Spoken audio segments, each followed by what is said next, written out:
આ સાહેબ વાહન ફેસલેસ સર્વિસ છે, એટલે તમારું વાહન કોઈના નામે તબદીલ કરવું હોય, તમારે વાહનમાંથી લોન રદ કરવી હોય, લોન દાખલ કરવી હોય, વાહનની એનઓસી લેવી હોય કે કોઈ પણ પ્રકારનું કામ, ડુપ્લિકેટ આરસી બુક, તમામ સર્વિસીસ સાહેબ વાહન ફેસલેસ થ્રુ થાય છે, જેની અંદર અરજદારે અરજી કર્યા પછી આધાર ઓથેન્ટિકેશનથી એની અરજી થાય છે અને 3 દિવસની અંદર અમે આરટીઓમાંથી આ અરજી અહીંયાથી અપ્રુવલ કરી દેતા હોય છે અને નવી આરસી બુક એના સરનામે પહોંચી જતી હોય.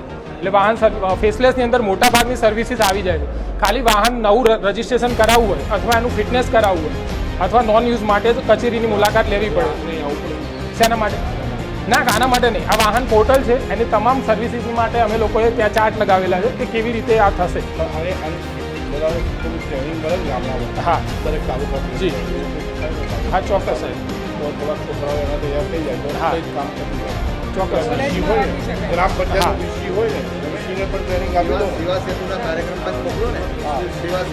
સેવા સેતુમાં સાહેબ લર્નિંગ લાયસન્સ અને ડ્રાઇવિંગ લાયસન્સ હું રાખીએ છીએ. આ પણ રાખીએ. હા હા, એટલે સેવા સેતુ થાય ને ત્યારે આપનો સ્ટાફ આવે એ જરા કાળજી રાખો તો ગામડામાં લોકોને લાભ. જી સાહેબ. હા, એટલે આ રીતના તમામ સ્ટેપ વાઇઝ અમે માહિતી અહીંયા પણ મૂકેલી છે કે કઈ રીતના સપોઝ આ ફેસલેસ ઘરે બેઠા એણે કાર્યપદ્ધતિનો ચાર્ટ છે કે લોન રદ કરવી હોય તો કઈ રીતે કરવાનું, આ સ્ટેપ ફોલો કરશે તો એની અરજી સબમિટ થઈ જશે.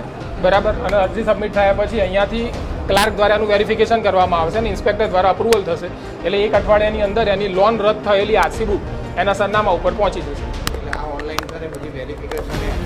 હા, અઠવાડિયામાં સાહેબ થઈ જતું હોય. અઠવાડિયામાં મેક્સિમમ. હા, 1 અઠવાડિયાની અંદર કોઈ પેન્ડિંગ. ઘણી વાર એવું થાય કે ઓનલાઈન એપ્લિકેશન કરે, હા, પછી એપ્રુવલ અને જે તમે એની મંજૂરી આપો છો તમારે આરટીઓ એમાંથી વાર લાગે છે.